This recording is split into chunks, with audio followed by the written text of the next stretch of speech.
মনে রেখো মুসলমান, বিদায় লগ্নে বলে যায়, সাতক্ষীরার মাটি ইমানদারের ঘাঁটি, সাতক্ষীরার মাটি কোরআনপন্থীদের ঘাঁটি। সাতক্ষীরার জমিন থেকে সমস্ত তাগুতি শক্তির কালো বিস্তাপকে ভেঙে চুরমার করে দিতে হবে, শিরক আর কুফরকে মূলোৎপাটন করতে হবে, সাতক্ষীরার মাটিকে মুসলমানের ঘাঁটিতে পরিণত করতে হবে। কোরআন কারীমে আল্লাহ তাআলা বলেন, ইয়া আইয়ুহাল্লাযীনা আমানু তাকুল্লাহা ওয়া কুলু কাওলান সাদীদা। আল্লাহু আকবার। ঈমানদারগণ, মহান আল্লাহকে ভয় করো এবং যা সত্য যা হক তা বলো। এটা হচ্ছে লিবার্টি অফ স্পিকিং, বাক স্বাধীনতা। কোরআনের চেয়ে বেশি কেউ দিতে পারে নাই, সুবহানাল্লাহ বলবেন। কিন্তু শর্ত কি? কথাটা সত্য হতে হবে। কথাটা কি হতে হবে? বাক স্বাধীনতার দোহাই দিয়ে আপনি কুফরি কথা বলবেন যে মানুষ এসেছে বানর থেকে, এটা বাক স্বাধীনতা না, এটা বাক স্বেচ্ছাচারিতা। ইসলামের চেয়ে বেশি বাক স্বাধীনতা কেউ দেয় নাই। আমি একটা উদাহরণ দিচ্ছি। আপনার শ্বশুর আসছে সাতক্ষীরা থেকে, আপনাদের এখানে কি যেন একটা মিষ্টি আছে, কাঁচাগোল্লা না আরেকটা আছে কাঁচাগোল্লা, আচ্ছা আচ্ছা যেটাই হোক, এক প্যাকেট মিষ্টি নিয়ে আসছে। আপনি শ্বশুরকে দেখেই বললেন, আসসালামু আলাইকুম দুলাভাই, কেমন আছে?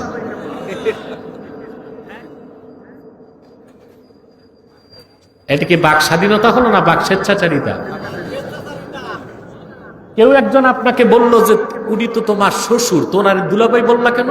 আপনি বললেন এটা আমার বাক স্বাধীনতা, মন চাইছে বলছি। এর সাথে আবার আরেকটা কথা বলেন আস্তিকরা, বুদ্ধিজীবীরা, তথাকথিত সুশীল সমাজ, মুক্ত চিন্তা। এখন এই আপনার ফ্রিডম অফ এক্সপ্রেশন, বাক স্বাধীনতা, মুক্ত চিন্তা, এগুলো পড়ায় কোথায় জানেন? ঢাকা বিশ্ববিদ্যালয়ে পলিটিক্যাল সায়েন্সে, সমাজ বিজ্ঞানে, পাবলিক রিলেশন, এই বিষয়গুলোতে পড়ায়, বুঝলেন? আর এগুলো যারা পড়ে ওরাই আমাদের দেশে রাষ্ট্র পরিচালনায় যায়। বিসিএস ক্যাডার হলে প্রশাসনে ওরাই চাকরিগুলো পায়। তা মগজটা ধোলাই করে ওইখানে, বাক স্বাধীনতা আর মুক্ত চিন্তা। এখন এক ছাত্র তার শিক্ষককে অ্যাপ্লিকেশন করছে, দরখাস্ত, স্যার সবিনয় বিনীত নিবেদন, দীর্ঘদিন আপনার কাছে বাক স্বাধীনতা আর মুক্ত চিন্তা পড়ি, কোন ক্রমে আপনার স্ত্রীকে দেখছি, সে পরমা সুন্দরী, আমার মনটা লেগেছে, আপনার কাছে সবিনয় বিনীত নিবেদন, তাকে আমার কাছে অর্পণ করে বাধিত করবেন।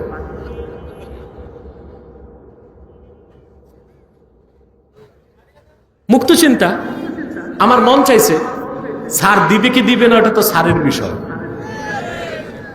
যে স্যার এই মুক্ত চিন্তা পড়ায়, উনি কি হাতে দরখাস্ত নিবে না স্যান্ডেল নিবে?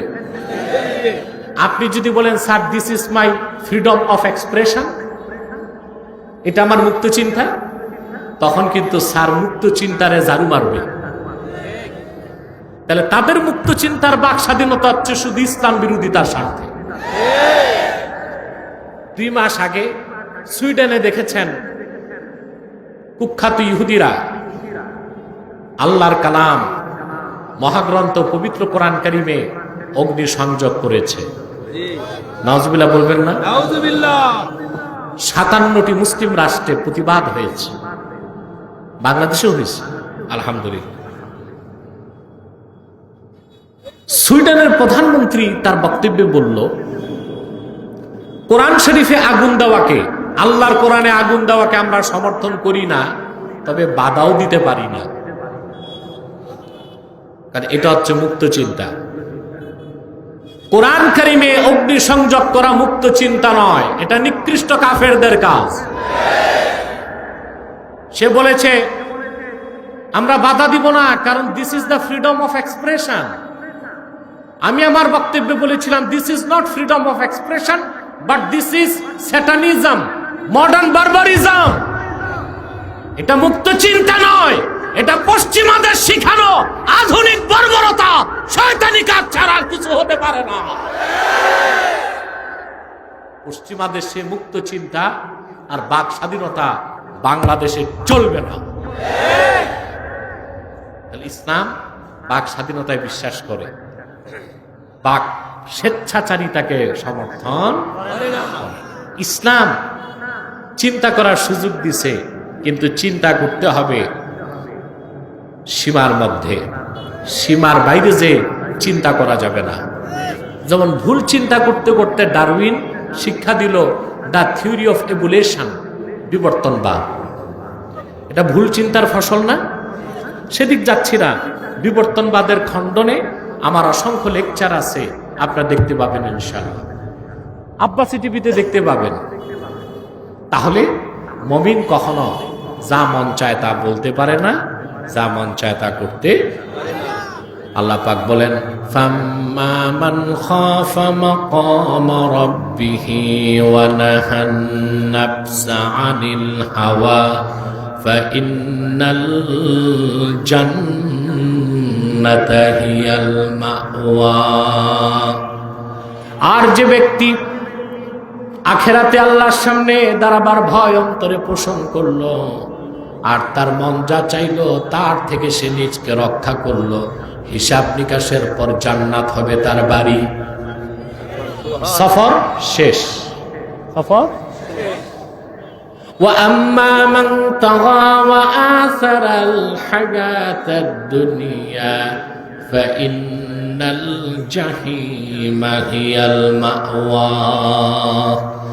আর যে ব্যক্তি শরীয়তের সীমানা লঙ্ঘন করলো, দুনিয়ার জীবনকে আখিরাতের উপর প্রাধান্য দিল, হিসাব নিকাশের পর জাহান্নাম হবে তার বাড়ি।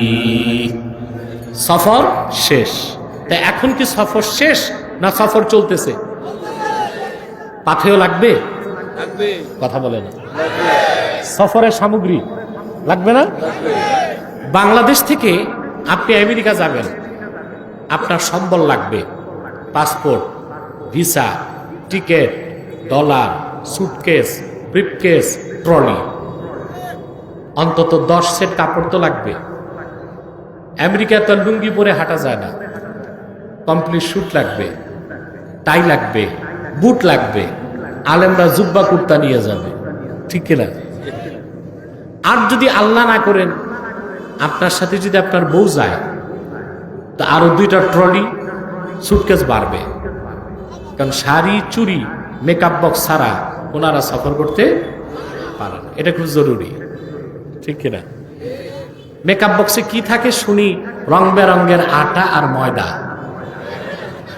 পাউডার, এগুলো দিবেন মা বোনদেরকে, এটা তাদের হক, ঠিক কিনা? আমি দেখেছি আপনারা যত, মা বোন তত, আলহামদুলিল্লাহ। তো তারা তো তাদের জীবনটি আপনাদের কাছে উৎসর্গ করে দিয়েছে, দিবেন না কেন? দিতে হবে না? তুমি কি মাইক বারবার ধরো নাকি? বারবার ধরো না, আমার কানে আওয়াজ না আসে। একটার মাথায় টুপি নেই, আমার মনে উজুও নাই, এর জন্য এগুলোর শয়তান ধরে, আমার কানে আওয়াজ না আসে। বৃষ্টি আসে না চলে গেছে? আলহামদুলিল্লাহ বলবেন না? বুক ভরা শ্বাস নিয়ে বলেন আলহামদুলিল্লাহ। সম্মানিত সুধী, তাহলে ঢাকা থেকে আমেরিকা যাবেন, একই পৃথিবীর 2টা ভূখণ্ডে সফরের জন্য আপনার কত চালান লাগে, পাথেও লাগে। আপনি তো সফরে আছেন, আপনার সামনে রয়েছে এক অনন্ত অসীম সফর। সেই সফরের জন্য আপনার পাথেও লাগবে কিনা বলেন? সেটাই আল্লাহ বলে দিয়েছেন, ওয়াতাযাওয়াদু ফাইন্না খায়রাজ যাদিত তাকওয়া। পাথেও সংগ্রহ করো, সফর খুব লম্বা, তুমি আসছো একা, যাবা একা, মাঝখানে দুনিয়াটা একটা স্টেশন। সেই সফরের জন্য মুমিন তোমাদের জন্য সর্বশ্রেষ্ঠ পাথেও হচ্ছে তাকওয়া। বলেন সুবহানাল্লাহ। পাথেও কি? তাকওয়া। পাথেও কি? এই তাকওয়া কই থাকে? দাড়ি টুপি, জুব্বা কুর্তা, এটা তাকওয়া না, এটা লেবাসুত তাকওয়া। তাকওয়া থাকে দিলে। কোথায়? সুবহানাল্লাহি বিহামদি। তাকওয়াটা কত বড় সম্পদ পাথেয়। এই তাকওয়াটাই পৃথিবীতে আপনাকে দিবে সম্মান, আর দিবে শক্তি, আখেরাতে দিবে বিনা আযাবে ফার্স্ট চান্সে জান্নাত। দুনিয়াতে কি দিবে? সম্মান আর শক্তি। আখেরাতে দিবে, ঘুমাচ্ছেন মনে হয় ঘুমাচ্ছেন, আমি কবরস্থানে না মাহফিলে আছি। আখেরাতে কি দিবে? জান্নাত। জোরে বলেন কি? দুনিয়াতে দিবে সম্মান। দুনিয়ার মানুষ সম্মান খোঁজে তিন জায়গায়। প্রথম খোঁজে বড় চাকরিতে, বিসিএস ক্যাডার হয়ে যায়, প্রথমে টিএনও, ইউএনও, ম্যাজিস্ট্রেট, উপসচিব, সচিব, ডিসি, বাস, কোটি টাকার বাড়ি, কোটি টাকার গাড়ি, বহুত সম্মান। চাকরি শেষ, সম্মানও। পৃথিবীর মানুষ সম্মান খোঁজে ব্যবসায়। 10 লাখ টাকার পুঁজি, 10 বছরে 200 কোটি, আঙ্গুল ফুলে কলা গাছ। ঋণ খেলাফিতে ধরা পড়ছে, টাকাও গেছে, সম্মানও।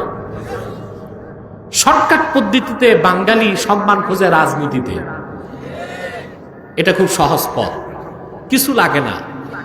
যদি দুলাভাই থাকে বড়, তাহলে প্রথমে ছাতি নেতা, পাতি নেতা, উপনেতা, পিস্তল বাহিনী আর দুর্মুজ বাহিনী থাকলে নেতা। তা আমার জীবনে আমি দেখেছি অনেক নেতা ফুলের মালা নিয়ে মঞ্চে এসেছে, ডান্ডা বেরি নিয়ে কারাগারে গেছে। এই একটা সম্মান স্থায়ী সম্মান কোথায়? আল্লাহ বলে দিচ্ছেন, ইয়া আইয়ুহান নাসু ইন্না খালাকনাকুম মিন যাকারিন ওয়া উনসা ওয়া জাআলনাকুম শুউবান ওয়া ক্বাবাইলা লিতাআরাফু ইন্না আকরামাকুম ইনদাল্লাহি আতকাকুম। আল্লাহ রাব্বুল আলামিন বলেন, মানব জাতি, আমি তোমাদের সৃষ্টি করেছি একজন পুরুষ থেকে আর একজন নারী থেকে, অতঃপর অসংখ্য গোত্র বংশে তোমাদেরকে বিন্যস্ত করেছি। তোমাদের মধ্যে কে আরবি, কে অনারবি, কে শ্বেতাঙ্গ, কে কৃষ্ণাঙ্গ, কে আমির, কে ফকির, এসব কিছুর মূল্যায়ন আমার কাছে নাই। ইন্না আকরামাকুম ইনদাল্লাহি আতকাকুম, নিশ্চয়ই তোমাদের মধ্যে আল্লাহর কাছে তার দাম বেশি, যার অন্তরে আল্লাহর ভয় তাকওয়া বেশি। তাহলে প্রকৃত সম্মান কি রাজনীতিতে, বড় চাকরিতে, ব্যবসায়, না তাকওয়ায়? তারপরে তাকওয়া আপনাকে দিবে শক্তি। কি দিবে? এই পৃথিবীর মানুষ 4টা জায়গায় শক্তি খুঁজে। কটা জায়গায়? 4টা জায়গায়। প্রথম হচ্ছে মাসাল, তারপর হচ্ছে মানি, তারপর হচ্ছে মিডিয়া, তারপর হচ্ছে ম্যান্ডেট। এটাকে বলি আমি 4M থিওরি। কি? প্রথম হচ্ছে কি? মাসাল, পেশি শক্তি যার বেশি সে মনে করে আমার শক্তি আছে। তারপর হচ্ছে মানি, টাকা, তারপর হচ্ছে মিডিয়া, তারপর হচ্ছে ম্যান্ডেট। এই 4টা শক্তি সবচেয়ে বেশি আমেরিকার, সেজন্য তাকে বলা হয় সুপার পাওয়ার, পরাশক্তি। আমি বলি এখন সে আর পরাশক্তি না, এখন আমেরিকা ধরা শক্তি। আমেরিকার মাসাল কতটুকু জানেন? তার সামরিক শক্তি। আমেরিকার বর্তমানে অ্যাটম বোম আছে 5,500। কত? রণতরী আছে 12টা, সাবমেরিন আছে 72টা, F-16 এবং F-35 স্টিলথ ফাইটার বিমান আছে, তার বোমারু বিমান, যুদ্ধ করার মতো প্লেন প্রায় 2,500। তার মিসাইল আছে সুপারসনিক, হাইপারসনিক, তার কাছে হাইড্রোজেন বোম আছে। এই হচ্ছে তার মাসাল। মানি, টাকা কত? বর্তমানে আমেরিকার রিজার্ভ আছে $21 ট্রিলিয়ন। আপনার বাংলাদেশের আছে $26 বিলিয়ন, 2 মাসের বাজার হবে। আর আমেরিকার আছে 21 বিলিয়ন, না ট্রিলিয়ন, 1000 বিলিয়নে 1 ট্রিলিয়ন, এরকম ওর আছে কত, $21 ট্রিলিয়ন। 17,000 টন স্বর্ণ সে মজুত করছে। কত? 17,000 টন। এটা চুরির মাল। এটা কি? কিন্তু চোরের মাল বড় গলা। এই হচ্ছে তার মানি। 3 নাম্বার হচ্ছে মিডিয়া। আল জাজিরা ছাড়া যত চ্যানেল আছে, CNA, BBC, Reuters, Deutsche Welle, Sky News, ITAR TASS, এসব আমেরিকার হাতের মুঠোয়। 4 নাম্বার হচ্ছে ম্যান্ডেট। ম্যান্ডেট নেবার জন্য সব অবৈধ কাদের লাইসেন্স দেয় যে জাতিসংঘ, ওই জাতিসংঘ আমেরিকার বাড়ির উঠানে একটাই তার কাছে আছে, ঠিক কিনা? আমেরিকার কাছে জাতিসংঘ তার বাড়িতে, ম্যান্ডেটও আছে, মানি আছে, মিডিয়া আছে, মাসাল আছে। এই জন্য তাকে বলা হয় সুপার পাওয়ার। কিন্তু এই দুনিয়ার মানুষ দেখেছে তথাকথিত পরাশক্তি প্রবল ক্ষমতা নিয়ে 19 বছর মধ্য এশিয়ায় মোল্লাদের সাথে যুদ্ধ করে চরম পরাজিত হয়ে আমেরিকা পালিয়ে গিয়েছে।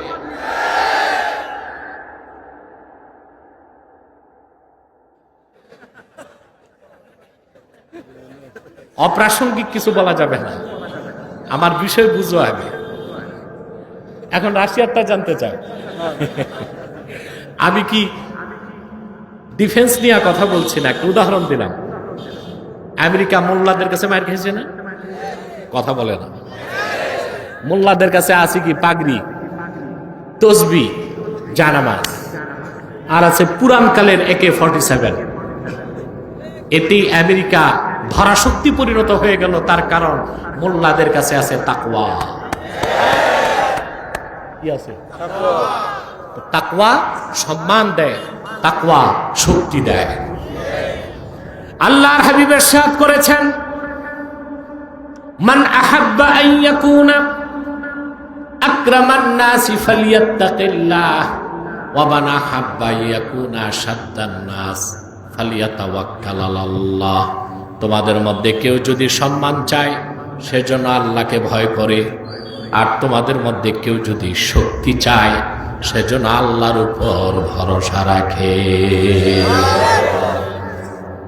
তো আল্লাহ বললেন, ফাইন্না খাইরাজ যাদিত তাকওয়া। মুমিনের সর্বশ্রেষ্ঠ পাথেয়র নাম কি? তাকওয়া। এই তাকওয়া আখিরাতে আপনাকে দিবে জান্নাত। কি দিবে? জান্নাত। একটা কথা মনে রাখবেন, আল্লাহ রসুলের প্রত্যেক ইমানদার উম্মত জান্নাতে যাবে। আবার বলছি, রসুলুল্লাহর প্রত্যেক ইমানদার উম্মত যত বড় গুনাহগার হোক, যদি তার আমল নামায় শিরক কুফর না থাকে, সে কোনো না কোনো দিন জান্নাতে যাবেই যাবেই যাবে। এটা আল্লাহর সাথে তার রসুলের চুক্তি হয়ে গেছে। আল্লাহ রাব্বুল আলামিন বলেন, ওয়ালাল আখিরাতু খায়রুল লাকা মিনাল উলা ওয়ালা সাওফা ইউতিকা রাব্বুকা ফাতারদা। মুহাম্মদ সাল্লাল্লাহু আলাইহি ওয়াসাল্লাম আদম থেকে ঈসা 1 লক্ষের উপর নবীকে আল্লাহ তাআলা দুনিয়াতে যে নেয়ামত এবং সম্মান দিয়েছেন, তার চেয়ে অনেক বেশি নেয়ামত ও সম্মান এককভাবে আপনি মুহাম্মদ সাল্লাল্লাহু আলাইহি ওয়াসাল্লামকে দান করেছেন আপনার রব আল্লাহ।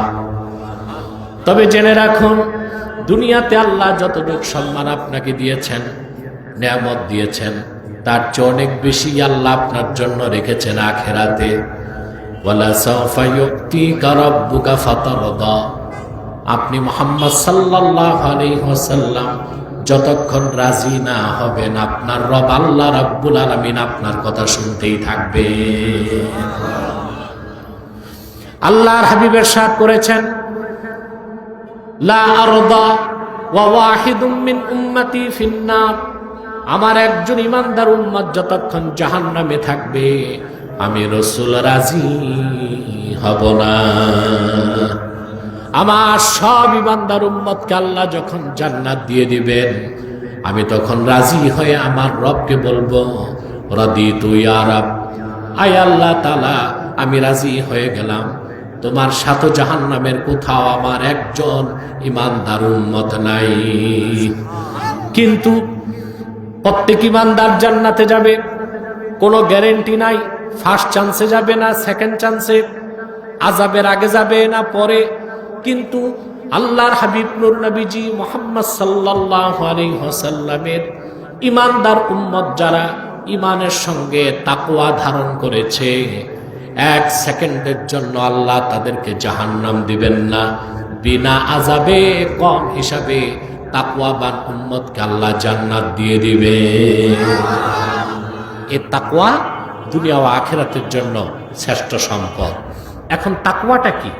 তাকওয়া শব্দটা এসেছে ওয়াকায়া শব্দ থেকে। টাইম কত দেখো তো?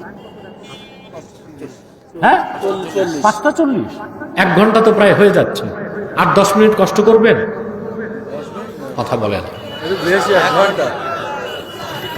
হ্যাঁ মাগরিব বাদ দিয়ে আওয়াজ শুনো। মাগরিবেরই আছে আর আধা ঘন্টা। 1 ঘন্টা কেমন করে? একটা লোক মাথা নাড়বা না, চুপচাপ বসে থাকো। আমি আর 10-15 মিনিট কষ্ট দিচ্ছি। আপনারা বারবার উঠানামা করেন কেন? স্টেজে বসেন না। এটা চেঞ্জ করে দাও। সম্মানিত সুধী, এখন তাকওয়া কি? তাকওয়া হচ্ছে ওয়াকায়া থেকে তাকওয়া, আল্লাহর ভয়তে গুনার কাজ ছেড়ে দেওয়া, তারই নাম তাকওয়া। সুবহানাল্লাহ বলবেন না? মানুষের অন্তরে যখন আল্লাহ তাআলার ভয় জেগে উঠে, তখন সেই মানুষটার গুনার কাজ করতে পারে না। নামাজ ছাড়ে না, রোজা ছাড়ে না, সুদ খায় না, ঘুষ খায় না, খাদ্যে ভেজাল মিশায় না, ঠিক কিনা বলেন? দুর্নীতি করে না, পরের সম্পদ মেরে খায় না। আল্লাহর ভয়তে সমস্ত খারাপ কাজকে ছেড়ে দেবার নাম হলো তাকওয়া। ইমামে বাগাবী তাফসীর মাআলিমুত তানজিলের মধ্যে লেখেন, হযরত ওমর রাদিয়াল্লাহু তাআলা আনহু তিনি একদিন মক্কা শরীফে হেঁটে যাচ্ছেন, অপর দিক থেকে আসতেছিলেন কোরআন কারীমের বিখ্যাত মুফাসসির কাবুল আহবার। কাবুল আহবারকে দেখে হযরত ওমর বললেন, ইয়া কাব হাদ্দিসনি আনিত তাকওয়া। তাকওয়া কাকে বলে আমাকে একটু ব্যাখ্যা করে শোনাও। কাবুল আহবার বললেন, হাল আখাস্তা তরিকান দা শাওকিনিয়া খলিফাতা রাসূলিল্লাহ সাল্লাল্লাহু আলাইহি ওয়াসাল্লাম। আল্লাহ রাসূলের খলিফা ওমর, আপনি কোনোদিন কণ্টকাকীর্ণ পথে হেঁটেছেন নাকি? কাটা বিছানো পথে? হযরত ওমর বললেন, একবার নয় বহুবার হেঁটেছি। কাবুল আহবার বললেন, কিভাবে হেঁটেছেন? হযরত ওমর বললেন, সাবধানে সন্তর্পণে পা ফেলেছি, যেন বিষাক্ত কাটা আমার পায়ে না লাগে, গায়ে না লাগে, কাপড়ে না লাগে। কাবুল আহবার বললেন, হুজুর এরই নাম তাকওয়া। প্রত্যেক মুমিন মুসলমানের জন্য এক একটা হারাম এক একটা কাটার মতো। সুদ একটা কাটা, ঘুষ একটা কাটা, জানা একটা কাটা, নেশা একটা কাটা, দুর্নীতি একটা কাটা, পাল্লায় ওজনে কম দয় একটা কাটা, খাদ্যে ভেজাল মিশানো, আরেকজনের বাড়ির সীমানা ধাক্কা ধাক্কি করা। মুমিন যখন প্রত্যেকটা হারামের কাটা থেকে তার নিজের চরিত্রকে রক্ষা করবে, তার নাম তাকওয়া। আর সেই মহা সাধকের নাম মুত্তাকি। অতএব তাকওয়ার দরকার আছে কিনা বলেন? ব্যক্তি জীবনে আছে? কথা বলে না। এই তাকওয়াকে আমরা গ্রহণ করব। তাকওয়া কিভাবে অর্জন করতে হয় সে ট্রেনিং দেবার জন্যই আল্লাহ 1 মাস রমজানের রোজাকে ফরজ করছে। সুবহানাল্লাহ বলে। সে ট্রেনিং এর মাস চলে এসেছে, ঠিক না? এই 1 মাস রমজান কেন আল্লাহ বলে দিয়েছেন। এই লোকগুলো কি মুনাজাত লাগে না? ওনারা কি আউলিয়া কেরাম নাকি? ভাবসাব তো তাই মনে হয়। হ্যাঁ, যাক, সেই আসছে দুপুরে বুড়া মানুষ, কতক্ষণ আর চলবে বলেন? এতক্ষণ যে বসছে এই তো বেশি। 10টায়, সকাল 10টায় লোক আসছে। আল্লাহ কবুল করুক আপনাদের কোরবানিকে। সম্মানিত সুধী, কথা খেয়াল করছেন তো? তাকওয়াটা, এই যে রমজান মাস 1 মাস রোজা কেন রাখবেন? আল্লাহ বলে দিয়েছেন, ইয়া আইয়ুহাল্লাযীনা আমানু কুতিবা আলাইকুমুস সিয়ামু কামা কুতিবা আলাল্লাযীনা মিন ক্বাবলিকুম লাআল্লাকুম তাত্তাকুন। মুমিনগণ, তোমাদের উপর রমজানে রোজাকে ফরজ করা হয়েছে যেভাবে ফরজ করা হয়েছিল তোমাদের পূর্ববর্তী জাতিদের উপর। কেন? লাআল্লাকুম তাত্তাকুন, যেন তোমরা পরহেজগার হতে পারো, নেককার হতে পারো। বলেন সুবহানাল্লাহ। তাহলে ব্যক্তি জীবনে তাকওয়ার কি দরকার তা আমরা ব্যাখ্যা করলাম। ব্যক্তি জীবনে এই তাকওয়ার প্রয়োজন আছে, সমাজ জীবনে, রাষ্ট্র জীবনে আছে না নাই? আজকে আমি একটা ছোট্ট উদাহরণ দিচ্ছি। আমাদের দেশে আল্লাহর পক্ষ থেকে নেয়ামতের অভাব নাই। আমাদের বনজ সম্পদ আছে, জলজ সম্পদ আছে, খনিজ সম্পদ আছে, জনসম্পদ আছে। তারপরও আমরা সবচেয়ে বেশি অশান্তিতে আছি। বাংলাদেশে সিকিউরিটি থ্রেট, অনিরাপত্তা সবচেয়ে বেশি, সব অনিরাপদ। এই যে আজকে প্লেনে আসছি, দিন পার হয়ে গেছে, সড়কে যানজট, একটা ফ্লাইট মিস, সেকেন্ড ফ্লাইট ওটাও 1 ঘন্টা লেট। এজন্য আমি দিনে কোথাও হেলিকপ্টার ছাড়া যাই না। ওটা তো আমি মন মতো উঠি, মন মতো নামি। কিন্তু আপনাদের হেলিকপ্টারে আমাকে আনতে লাগতো 2.5 লক্ষ টাকা। কমিটির তো এই সাধ্য নাই, সেজন্য আমি একটু কষ্ট বেশি করেছি। আশা করি আপনারা বেশি করে দোয়া করে দিবেন। রাষ্ট্র জীবনে বসেন আপনি, রাষ্ট্র জীবনে তাকওয়ার দরকার আছে না নাই? এই যে আমরা দেশে এত অশান্তি, দেশে অনিরাপত্তা, তার মূল কারণ কি খুঁজে দেখছেন কোনোদিন? আপনি বাড়ি থেকে বেরোইছেন, ঢাকা যাবেন, দেখা গেল ঢাকা পুষতে পারলেন না, যশোর হসপিটালে ভর্তি আছে। কারণ সড়ক অনিরাপদ। বাজারে যে যা খান, মাছ গোস্ত, সব ফরমালিন যুক্ত, খাদ্য অনিরাপদ। ফরমালিন খাইয়া লিভার গেছে পচে, গেছেন ডাক্তারের কাছে, ডাক্তারও অনিরাপদ। প্রেসক্রিপশনে লেখা আছে MBBS, FRCS, FCPS, BCS। খোঁজ নিয়ে দেখা গেল শুধু SSC পাস হচ্ছে বাংলাদেশে। কথা বলে না। ডাক্তার দিছে আপনাকে পরীক্ষা নিরীক্ষা, যে মেশিনে করবেন, মেশিন অনিরাপদ। ওই যে বাংলাদেশে রুগীকে ডাক্তার বলছে পরীক্ষা করে, তোমার ফুসফুসের ভিতরে তেলাপোকা ঢুকছে। রুগী চিন্তা করে পায় না, আমার নাক মুখ দিয়া তো কোনোদিন তেলাপোকা ঢুকতে দেখলাম না, তো ফুসফুসে গেল কেমনে? টাকা আছে, গেছে সিঙ্গাপুরে মাউন্ট এলিজাবেথ হাসপাতালে। ওখানকার ডাক্তাররা পরীক্ষা নিরীক্ষা করে হাসে আর বলে, তোমার দেশের ডাক্তাররাও যে গাঁজা টাজা খায় তা তো জানতাম না। বলে, তোমার ফুসফুসে তেলাপোকা না, দেশে যে MRI মেশিনে টেস্ট করছে ওই মেশিনে তেলাপোকা ছিল। যাক, ডাক্তার দিছে ঔষধ, 6 মাস ঔষধ খেয়ে দেখলেন ক্যান্সার ফার্স্ট স্টেজ থেকে 3rd স্টেজে গেছে। খোঁজ নিয়ে দেখলেন ওষুধ মোটেও ছিল না, সব ছিল আটা আর ময়দা পাউডার। দুঃখে যে আত্মহত্যা করবেন, বিষ খাবেন, তাতেও মরবেন না, ওই বিষেও ভেজাল আছে। ইঁদুর মরে না, মানুষ মরবে কি? তার মূল কারণ কি? একটাই, করাপশন। করাপশন, অনলি করাপশন, দুর্নীতি। এই দুর্নীতিকে আলেমরা করে, ইসলামপন্থীরা করে না, যারা নীতি নির্ধারণ করে তারা করে? ওরা কারা? ওদেরকে আপনারা পড়ান। ভূগোল, ইতিহাস, গণিত, বিজ্ঞান, physics, chemist, zoology, botany, cosmology সব পড়ান, শুধু আল্লাহর কোরআন পড়ান না। সেজন্য তারা কর্মকর্তা হচ্ছে কিন্তু তাকওয়াবান হচ্ছে না। আর তারাই কিনা রাষ্ট্রের দায়িত্বপূর্ণ পদে বসে আমার মেহনতি বাঙালির রক্ত পানি করা ঘামের পয়সা বিদেশে পাচার করে। এটাই দুর্নীতির মূল কারণ।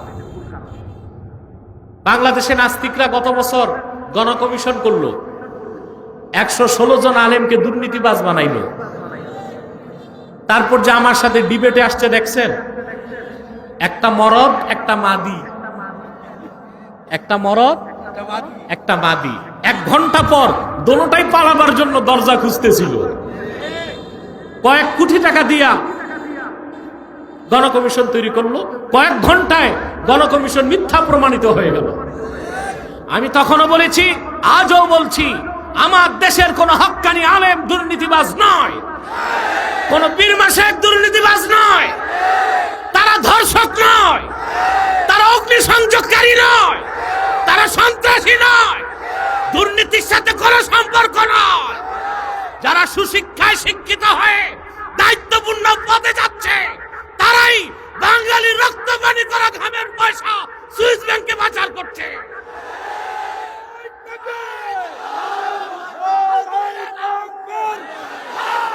ইসলামের শত্রুরা, কুরআনের শত্রুরা, নারায়ে তাকবীর।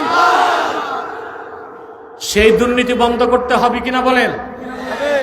সেজন্য বলবো, যাদেরকে কর্মকর্তা বানাবেন, শুধু ভূগোল, ইতিহাস, বাংলা সাহিত্য, ফিজিক্স, কেমিস্ট, গণিত পড়ালেই হবে না। প্রাইমারি থেকে বিশ্ববিদ্যালয় পর্যন্ত কোরআন হাদিসের শিক্ষাকে বাধ্যতামূলক করে দেন। তাহলে যে লোকটা হবে বিসিএস ক্যাডার, সেই হবে আরেক দিকে তাকওয়াবান, পরহেজগার।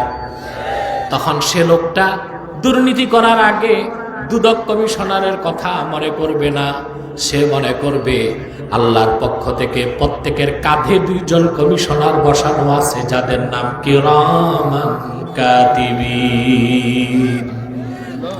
এই টেন্ডেন্সি, এই অনুভূতি যখন থাকবে, কেউ দুর্নীতি করবে না, ঘুষ খাবে না, বাংলাদেশ ঠিক হয়ে যাবে। ঠিক কিনা বলেন? অতএব দুনিয়া ও আখিরাতে আমাদের শ্রেষ্ঠ পুঁজি হলো কি? তাকওয়া। সে কথায় আল্লাহ বলেছেন, ওয়াতাযাওয়াদু ফাইন্না খায়রাজ যাদিত তাকওয়া। তোমরা তাকওয়া অর্জন করো, দুনিয়া ও আখিরাতে সর্বশ্রেষ্ঠ পাথেয় হচ্ছে তোমাদের জন্য তাকওয়া। আল্লাহ তাআলা আমাদেরকে কবুল করুন, আল্লাহ তাআলা আমাদেরকে মঞ্জুর করুন, বলুন আল্লাহুম্মা আমিন। সাদাকাল্লাহুল আযীম ওয়া সাদাকা রাসূলুহুন নবিয়ুল কারীম ওয়া নাহনু আলা যালিকা মিনাশ শাহিদিন ওয়াশ শাকিরিন। আলহামদুলিল্লাহ রাব্বিল আলামিন। বসেন, 1 সেকেন্ডে বসো। বেয়াদব, মুনাজাত হয় নাই, চলে যাচ্ছ। তোমরা কি আউলিয়া কেরাম নাকি? লজ্জাও নাই? আল্লাহ বৃষ্টি দিয়া বৃষ্টি বন্ধ করছেন, বুঝো না আজকের দোয়া কবুল হয়ে যাবে? এত বদকিসমত কেন? 1 সেকেন্ডে বসে যাও, কোনো নড়াচড়া নাই। ইউটিউবাররা বসো, সময় দেওয়া হবে। আমাদের চেয়ারম্যান কোথায়? একদম বাচ্চা মানুষ, জোয়ান মানুষ, মাশাআল্লাহ। কিছু বলবেন? হয়ে গেছে না? আচ্ছা আচ্ছা, আমি মুনাজাতের প্রস্তুতি নিচ্ছি। আমার মনটা চেয়েছিল আরো থাকতে, সম্ভব হচ্ছে না, ফ্লাইট ধরতে হবে। আবার কখনো যদি আল্লাহ তাআলা আমাকে আনেন, আমি ইনশাআল্লাহ দীর্ঘ সময় আপনাদেরকে দেব। আমি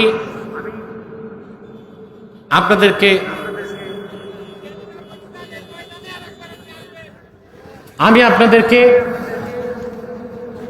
আরে ভাই বসেন না, স্টেজে এত চুলকানি কেন? আমি আপনাদেরকে আর কষ্ট দিচ্ছি না। আমি আপনাদেরকে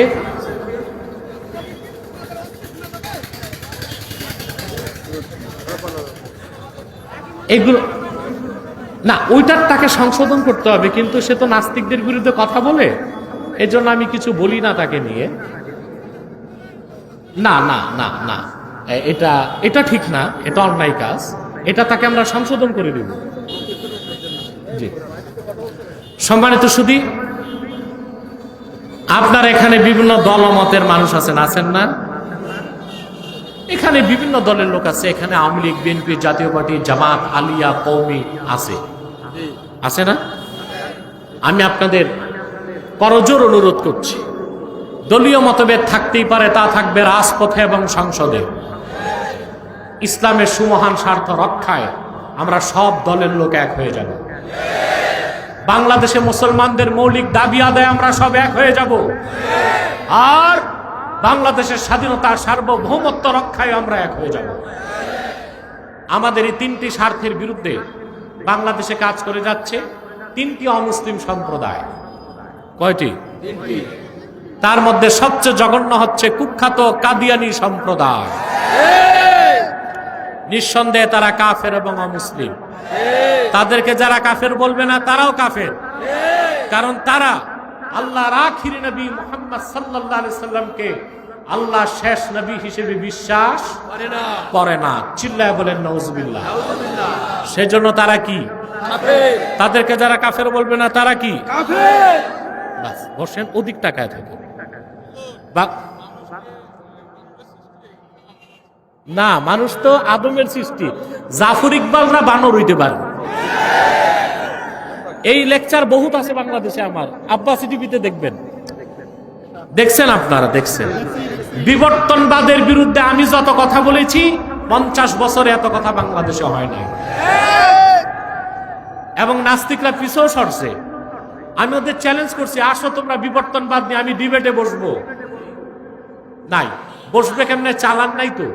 সরকার দিছে বই লিখতে, তারা গুগল থেকে চুরি করে পেস্টিং করে বই ছাপাইছে। এটা কি বিজ্ঞানী না গুগল চোর? জাফর ইকবাল এই কাজ করছে, গুগল চুরি করছে। তো যে কথা বলছিলাম, কাদিয়ানিরা অমুসলিম, কাফের। মানুষকে তারা ধোঁকা দিতে মুসলমানদের মতো দাড়ি রাখে, টুপি লাগায়, নামও রাখে। তাই বলি কি তারা মুসলমান হবে? আরে ভাই, দাড়ি রাখলে কেউ যদি মুসলমান হতে পারত, রবীন্দ্রনাথ ঠাকুরের চেয়ে বড় মুসলমান কে হইতো?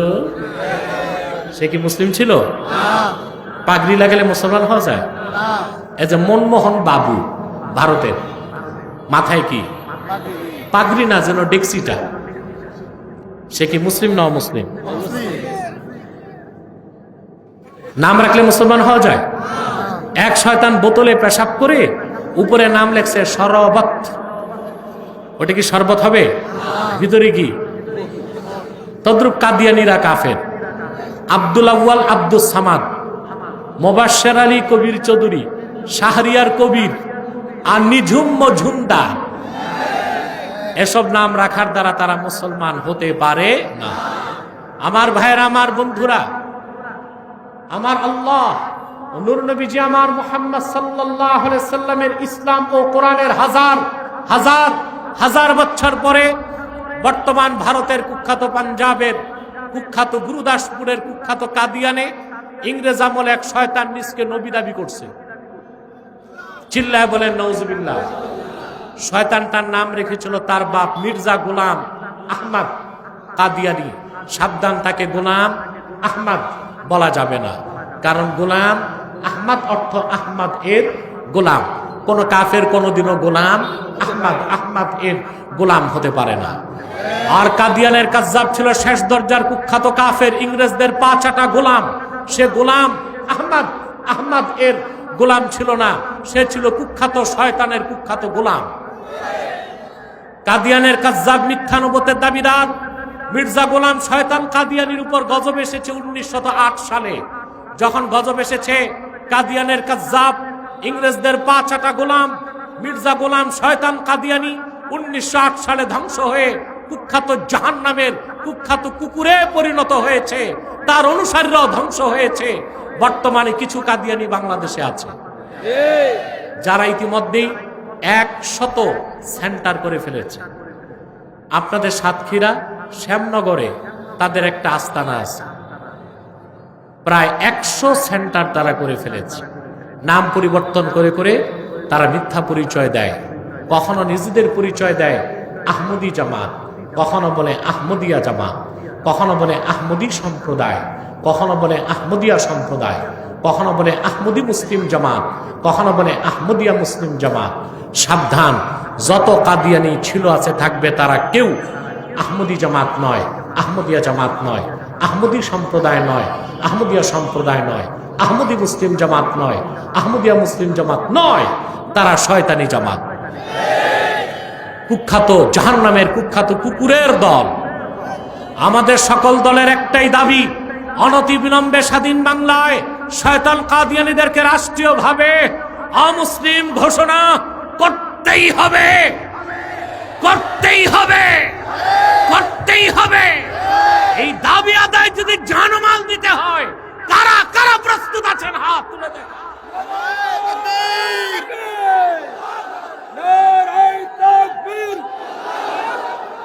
ইসলামের শত্রুরা হুঁশিয়ার সাবধান, আল কোরআনের শত্রুরা হুঁশিয়ার সাবধান, নবীজির শত্রুরা নারায়ে তাকবীর। সম্মানিত সুধী, তাদেরকে অর্থনৈতিক সহযোগিতা করবেন না? করবেন না? করেন না? জি করেন। প্রাণ কোম্পানির যত জিনিস তাদের, সেজান কোম্পানির জুস তাদের, RFL এর পণ্যগুলো তাদের, প্রথম আলো, ডেলি স্টার, কালের কণ্ঠ এগুলো তাদের। এগুলো ধরবেন না, কিনবেন না, বেচবেন না, মনে থাকবে। আরেকটি অমুসলিম সম্প্রদায় ইসলাম, মুসলমান ও বাংলাদেশের বিরোধিতা করছে, সেটা হচ্ছে ঈসাই জামাত, খ্রিস্টানদের গোপন দল। এদের পুরো নাম হচ্ছে ঈসাই তরিকাভুক্ত মুসলমান, আদতেই খ্রিস্টান। এরা লক্ষ লক্ষ মানুষকে খ্রিস্টান বানায় ফেলছে বাংলাদেশে। এরা নিজেদেরকে বলে ঈসাই মুসলিম, আসলে কি খ্রিস্টান। তাদের টার্গেট হচ্ছে 2050 সালের মধ্যে পার্বত্য চট্টগ্রামকে ছিন্ন করে একটি খ্রিস্টান রাষ্ট্র বানাবে। আমাদের দেশে বুদ্ধিজীবী নাস্তিকগুলো দাড়িওয়ালা টুপিওয়ালা দেখলেই তাদের স্বাধীনতার চেতনা জাগে, কথায় কথায় স্বাধীনতা। কিন্তু খ্রিস্টানরা দেশকে ভাগ করার চেষ্টা করছে, সেই খ্রিস্টানদের বিরুদ্ধে তাদের একটা বক্তব্য নাই। ম্যানন আর ইনুদের কোনো বক্তব্য নাই, বুদ্ধিজীবীদের বক্তব্য নাই। তার কারণ আসলেই তারা স্বাধীনতার পক্ষের শক্তি না, তারা হচ্ছে বিদেশিদের দালালি করা তাদের উদ্দেশ্য। কোরআনপন্থী যারা, ইসলামপন্থী যারা, তারাই বাংলাদেশের স্বাধীনতার অতন্ত্র প্রহরী, ঠিক কিনা?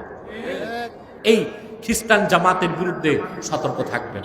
দ্বিতীয় আরেকটা দলের কথা না বললে হয় না, হিজবুত তাওহীদ। এটা হিজবুত তাওহীদ না, এটা হিজবুত শয়তান। এরা প্রচার করে দাজ্জাল বলতে কিচ্ছু নাই। উদ্দেশ্য কি জানেন? বলেন তো, দাজ্জালকে হত্যা করতে কে নামবে? নবী হিসেবে না, উম্মত হিসেবে।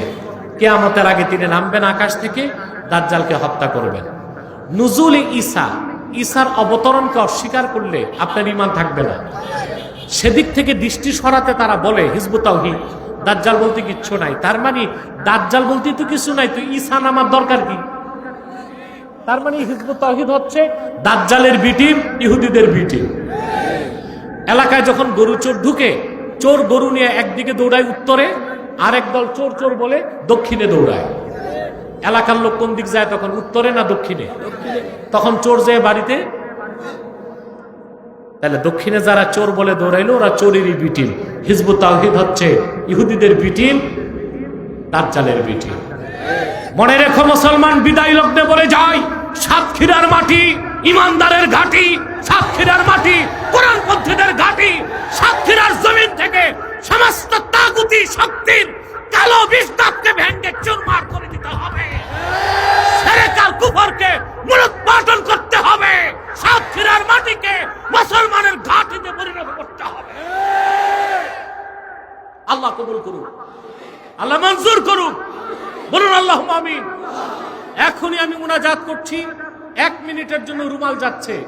মাদ্রাসার জন্য যে যা পারেন দেবার চেষ্টা করবেন। একবার সূরা ফাতিহা পড়ুন, 11 বার ইস্তেগফার পড়ুন। রুমাল যাচ্ছে, রুমালে দিবেন। আমরা চাই মুনাজাত শেষ হলে আল্লাহর পক্ষ থেকে বৃষ্টি আসুক, কারণ বৃষ্টি দরকার আছে না?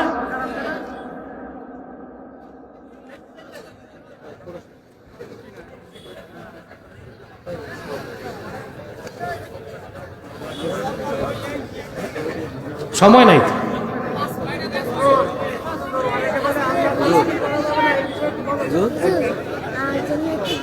ওর হাতে দাও। কি প্রশ্ন? হযরত ওমর রাদিয়াল্লাহু তাআলা আনহুর যে রুহানি ক্ষমতা ছিল, এটা এখনকার পীর বা হুজুরদের নাই কেন? সারা দুনিয়ার পীর এক পাল্লায় করলেও হযরত ওমর রাদিয়াল্লাহু তাআলা আনহু যুদ্ধের ময়দানে যে ঘোড়া নিয়ে দৌড়াইতেন, ওই ঘোড়ার পায়ের ধুলার সমান হবে না। হযরত ওমরের রুহানি ক্ষমতা পাওয়ার তো প্রশ্নই আসে না। এক্ষুনি মুনাজাত, আর দৌড়ায় ওরা, বেশি দৌড়াইলে বৃষ্টিতে ধরা খাইবা। ও মিয়া সাহেব, মুনাজাত না করে দৌড়াইলে বৃষ্টিতে ধরা খাইবা কিন্তু। এক্ষুনি মুনাজাত হবে, একবার সূরা ফাতিহা পড়ুন, 11 বার সূরা ইস্তেগফার পড়ুন।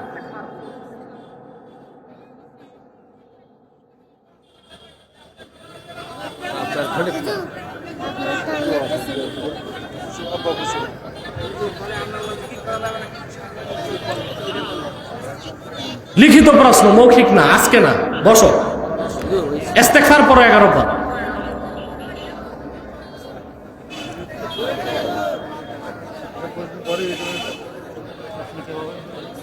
লিখে দিতে হবে।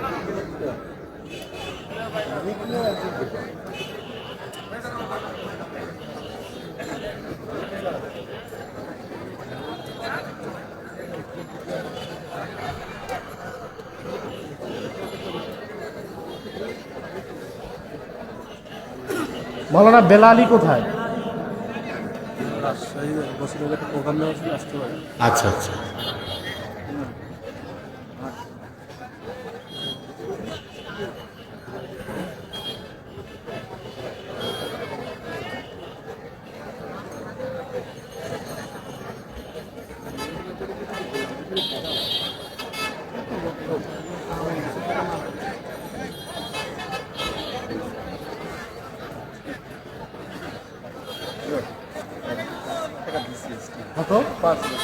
এক ভাই 5,000 টাকা দিচ্ছে।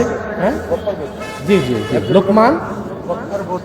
আচ্ছা আচ্ছা, আব্দুল গাফফার। আমি দোয়া করি তার জন্য, দোয়া করি সবার জন্য। এখানে চেয়ারম্যান সাহেব আছেন, মাস্টার আমিনুর রহমান সাহেব আছেন, সভাপতি 20,000 টাকা দিচ্ছে, আরো অনেকেই আছে। চেয়ারম্যান দিচ্ছে 5,000। এখানে প্রফেসর মুখলেস কোথায়? মুখলেসুর রহমান 20 বস্তা মাটিও দিচ্ছে।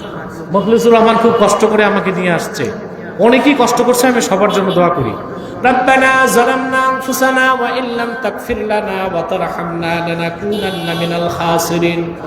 আল্লাহ তাআলা বরালি মডেল মাদ্রাসা হাফিজ এতিমখানার উদ্যোগে 2 দিন ব্যাপী 16তম বার্ষিক তাফসীরুল কোরআন মাহফিলে দিনের বেলা মাগরিব নামাজের আগে তোমার হাজার হাজার নেককার বান্দা, পর্দার আড়ালের মা বোন নিয়ে হাত তুলেছি। এতগুলো মানুষের মধ্যে যার দুটো হাত তোমার ভালো লাগে আল্লাহ, তার দুটো হাতের বিনিময়ে জিন্দেগির সব গুনাহ তুমি মাফ করে দাও। আল্লাহ তাআলা, তোমার সীমাহীন দয়া, তোমার কৃতজ্ঞতা আদায় করার মতো কোনো ভাষা জানা নাই।